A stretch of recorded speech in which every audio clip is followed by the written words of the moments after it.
We are two Big Ten semifinal victories away from an all Big Ten national championship game in the current alignment for the second consecutive year. Can the Ohio State Buckeyes get it done? Can the Penn State Nittany Lions get it done? I've got an Orange Bowl preview and prediction. I've got a Cotton Bowl preview and prediction. Folks, you know it. This is Big Nation. From Pasadena to Piscataway, College Park to the Coliseum, Seattle to State College, Columbus to Camp Randall, the Zoo to the Rock, and everywhere in between. This is where Big Ten fans gather to talk America's premier national conference with your host, Big Ten Ted. All Big Ten, all year long. This is Big Nation. Last season, it was the Michigan Wolverines and the Washington Huskies meeting up down in the South, down in Houston, Texas, for the national championship game. We could have, in fact, there's a great possibility, whether it is Ohio State, Penn State, or even Notre Dame, there is a great possibility that we can have two northern teams meeting down in the heart of the South in Atlanta. And of course, here, we're certainly pulling for Ohio State and Penn State to get down there. What a rematch that would be for all of the marbles in the national championship. In order for that to happen, both the Nittany Lions and the Buckeyes got to get dubs. Let's start first with the game that is chronologically first. That is Thursday night down in South Beach. It is the Orange Bowl. The number 6 seed Penn State Nittany Lions take on the number 7 seed Notre Dame Fighting Irish. The Leprechauns are 1.5 point favorites over the Nittany Lions. And Vegas has the over-under game total sitting at 44.5. I think Vegas, with that over-under number, sees the game very similarly to how I see this game. It's going to be a tough, disciplined, hard-nosed type of football game because both of these teams love to run the football.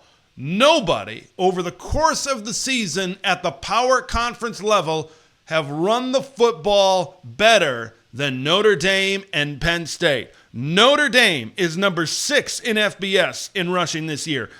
Penn State is 8th in FBS in rushing this year, and they are the top 2 power conference teams running the football this season. Of course, here on Big Nation, here on Big Ten Ted, we are focused on the Penn State Nittany Lions in this particular matchup. Katron Allen's last 3 games have, I don't have all of the 3-game splits certainly in front of me. There is only so much time certainly in the day. But, from my eyeballs, the eye test, I think that this is the best 3-game stretch that Katron Allen has had since he's been on campus at Penn State. 42 carries, 328 yards, and 3 touchdowns in this last trio of contests. Of course, that includes the Big Ten championship game against Oregon, where Penn State rushed for nearly 300 yards against that Ducks defense, and that includes the SMU game, and of course, that last quarterfinal game on New Year's Eve in the Fiesta Bowl against Boise State. He's getting those tough yards. He's like a fine wine over the course of the game. He gets better with age. He gets better with time. He certainly gets better the more contact he gets, and he is the thunder to Nick Singleton's lightning, and I think the running backs are only a portion of this. I think the Penn State offensive line is doing a really good job blocking downhill. I've been very impressed, not only in run blocking, but in pass blocking as well, with Nolan Rucci, who's come in and he's subbed in for Anthony Donkow over there at tackle. I think that this unit is just peaking at the right. In college football, right, we're becoming so much more like the NFL. Right, and we're going to talk about Ohio State here in a little bit and what they're doing, peaking with their pass game. I think Penn State is peaking with their run game right now. It starts up front of the offensive line, and of course, those backs are certainly doing their thing as well. I think both of these teams will have challenges in terms of the run game, both on the offensive side and the defensive side. I think both of these rushing offenses that have been so good this season are both going to be challenged by these rushing defenses and vice versa. You look at Notre Dame's rushing defense.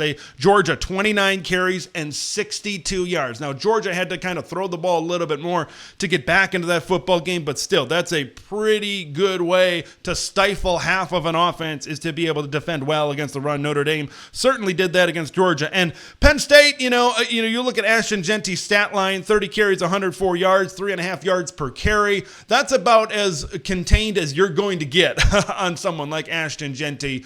Penn State, a top 10 rushing defense in the country over the course of this season. So I think this is going to be one of the biggest challenges for both of these defenses going against these two rushing offenses that are doing a really good job right now. And I also think that this will be one of the biggest challenges, certainly on the other side of the football. So I think it's going to be good on good, certainly in this particular matchup. Now, when you look at Notre Dame and their rushing attack. Now, we talked about Nick Singleton. We talked about Katron Allen, of course, for Penn State. Notre Dame's got a little bit of an extra wrinkle with the mobile quarterback in Riley Leonard. I think he provides a little bit of an extra dimension with some design QB run game. So Tom Allen has to have this defense honest. Of course, they got to be able to game plan, got to be able to keep Riley Leonard to the inside. You can't let Notre Dame get to the outside. And it's not only been Riley Leonard, it's been some of their other backs as well. When they've been able to create some of these explosive run plays,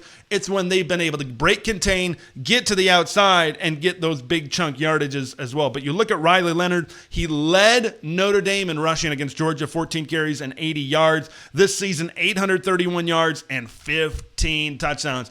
I think that's got to be a big part of the game plan for Tom Allen defensively, is you have to keep the mobile quarterback in check. And it's not just on the design QB run, it's a lot on the scramble stuff as well. And when you have a quarterback that rushes for those kinds of numbers, considering in college football how they factor in sack yardage into this as well, that's pretty impressive what Riley Leonard has been able to do, certainly. I think both teams are going to look to run the football well on the early downs, specifically Notre Dame. I think Notre Dame, and this is going to kind of lead into my second point as well, I think that Notre Dame and their offense just operates so much better when they're in 3rd and 5 or short and getting into that situation, right? Because I'm not sure if Notre Dame has these guys that can get over the top of a defense. And we'll talk about Penn State secondary here in just a little bit as well. But if Penn State defensively, if they can get Notre Dame into 3rd and 8s, if they can get them into 3rd and 9s, and I know Abdul Carter has certainly been a little bit of a banged up, but now you can pin your ears back on your guys to be able to get after the quarterback. I'm not sure how many 3rd and 8s, 3rd and 9s, 3rd and 10s, stuff like that Notre Dame is going to be able to convert consistently, easy for me to say. So if Penn State can get them into those situations, defend against the run specifically well on the early downs for Notre Dame, that's going to give Penn State certainly a big edge defensively in this game. Now, both defenses are going to be dialed in on the run game. I think it's fairly obvious. I think what both teams want to do, what they are good at on the offensive side of the football. So I think it's Al Golden defensively for Notre Dame, Tom Allen defensively for Penn State. Both of these guys have been head coaches. I think both of these guys are going to come up with a really good game plan. So now, if both of these defenses, now I don't think either of these defenses is just going to utterly shut down either run game. I think that both of these run games, certainly at the very least, are going to be able to certainly hit some of their plays and get some bigger runs and move the ball right down the field. But now when maybe the run game is contained and we talk about those 3rd down situations for Notre Dame, now you put the ball into the hands of your quarterback. And you ask a question: which quarterback do you trust to make plays down the field in this game? Do you trust Drew Aller more, or do you trust Riley Leonard more? Right now, from a quarterback arm talent perspective, especially in these actually this is going to be outdoors, I guess, a little bit, but in a warm weather environment, Drew Aller has proven that he can certainly sling the football down the field. And I think Penn State, look, when we've talked about Penn State this season and what maybe separates them from good to great, it's been, well, they just don't have the players out on the perimeter. But I actually think Penn State has better players, better pass catchers on the perimeter in this game than the Notre Dame Fighting Irish. I think they have plus players compared to Notre Dame in this game. We saw the big touchdown catch to Amari Evans over the top. Amari Evans has kind of been that guy that's been able to get over the top of the defense when Penn State has been able to hit that throughout the season.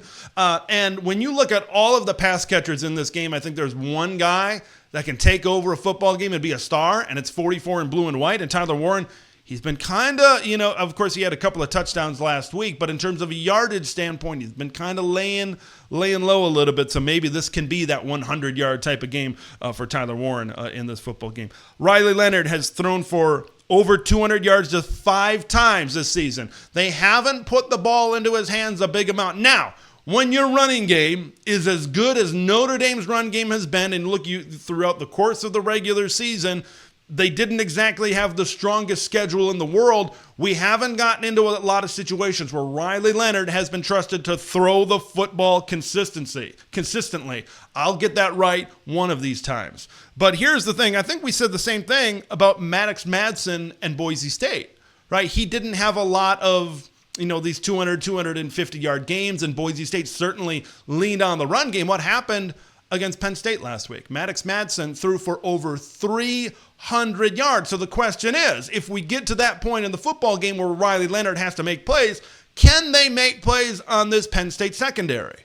Penn State secondary had trouble with Oregon. Of course, they've got some really good players over there, but they also had some trouble defending against Boise State as well. I think when it comes to Notre Dame's wide receivers, I think the whole is greater than the sum of its parts. I think Notre Dame, when you look at a handful of these guys put together, I think when you put them together, they're solid. I think they can do things, certainly on the perimeter.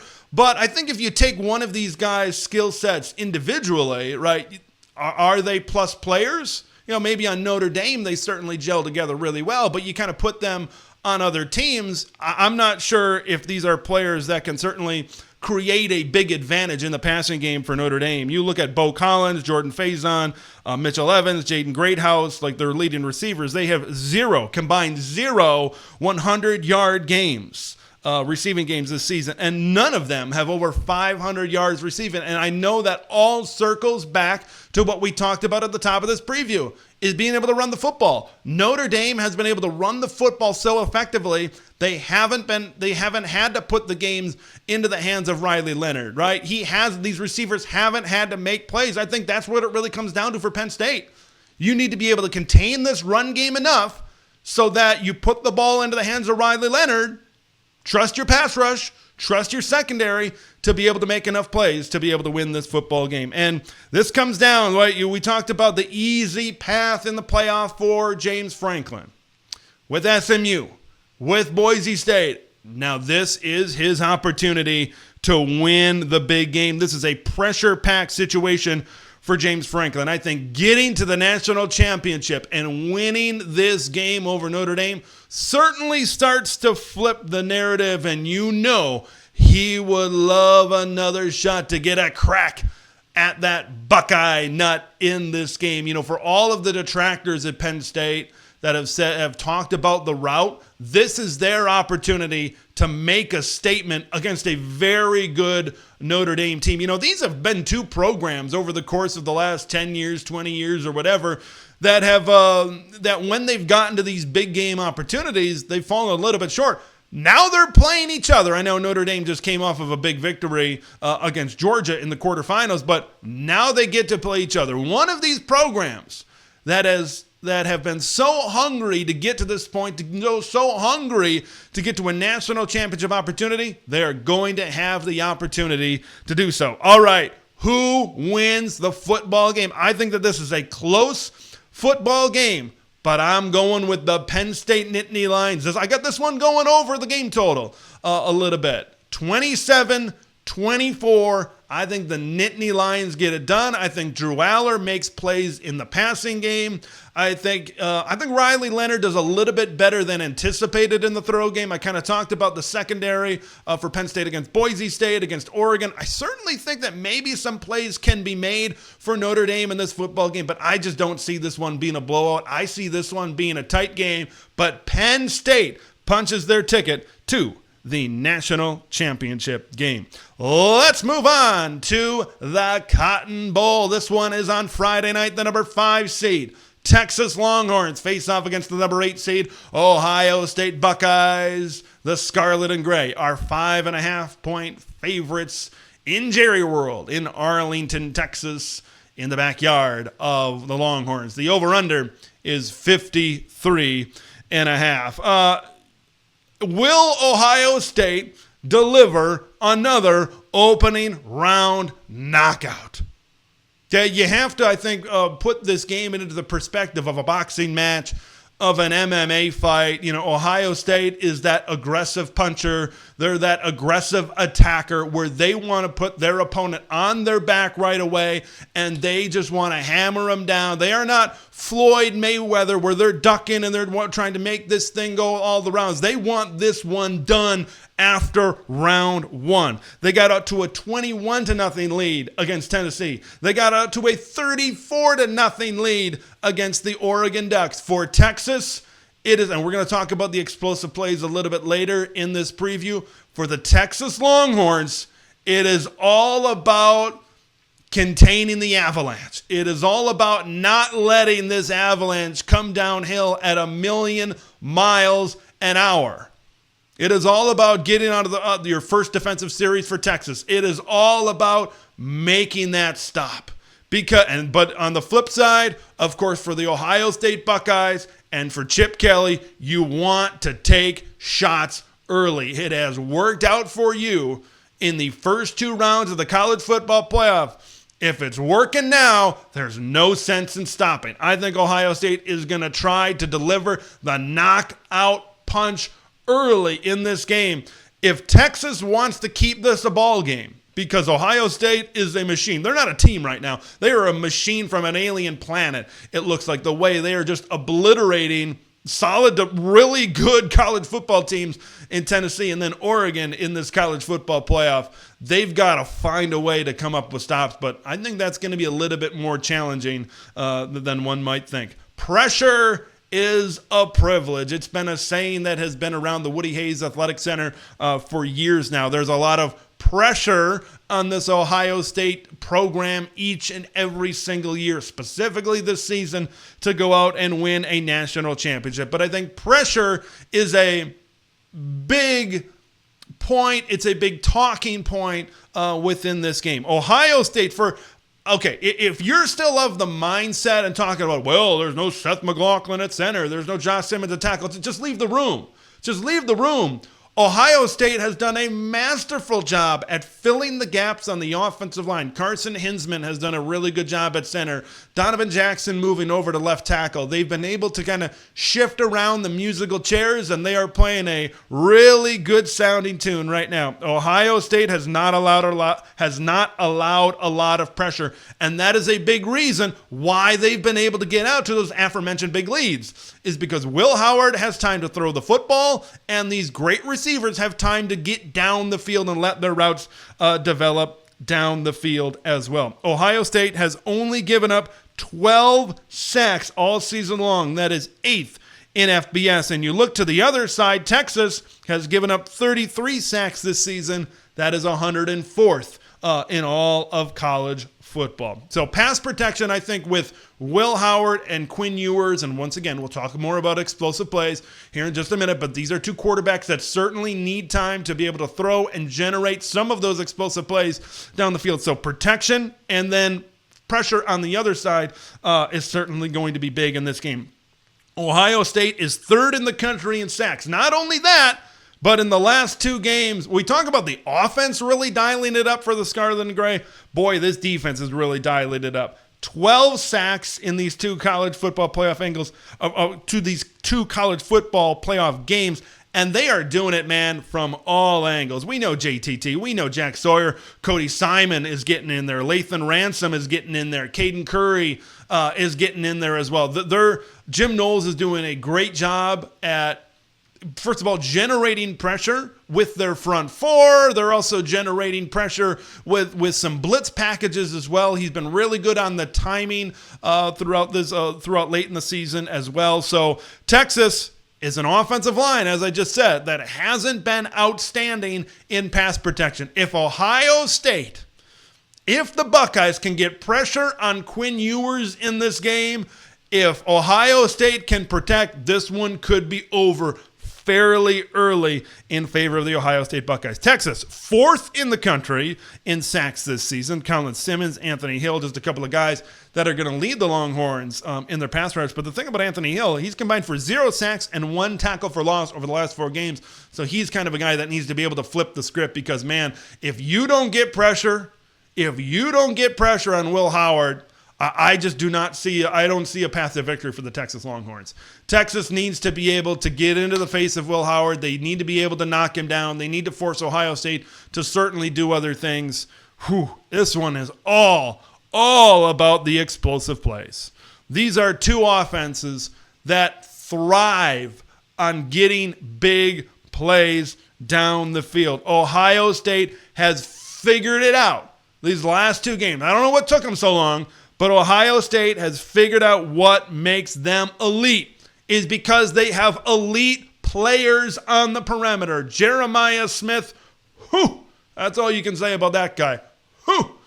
And Emeka Egbuka. They need to take advantage of these home run balls early. Now, Texas has done a good job, I think, with explosive plays on both sides of the ball. Texas is one of the best defenses in preventing explosive plays. They're 7th in the country in preventing plays that are over 20-plus yards, I should certainly say, as well. Will Howard has combined for 630 yards and 5 touchdowns over the last couple of games as well. And you look at Texas, they have the most plays over 20-plus yards this season at 102. I think a big factor for this game is if Ohio State can cover on the outside. I think that they have a good chance to be able to cover on the outside, but whoever can get the most explosive plays down the field, I think that's going to be the team that has their path to victory, and I see that as the Ohio State Buckeyes. I get my final score.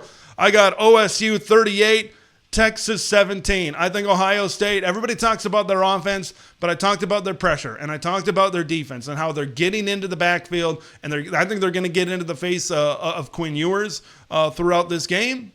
And then I think that's going to disrupt Texas offensively. I think this Ohio State offensive line has been really good in pass protection. I think Will Howard, if you give him a little bit of time, where this team is, the heater that they're on, the confidence that they're on, I think they get it done. I think we've got an all Big Ten national championship game and a rematch of a 1-possession game in Happy Valley from earlier this season. Those are my thoughts and my predictions on these games. I want to hear your thoughts and your predictions in the comments below. I'm Big Ten Ted. We'll see you in the next one. Thank you for watching and listening to Big Nation. Make sure to subscribe and follow Big Ten Ted on X, YouTube, and podcast platforms to stay in the know on all things Big Ten football.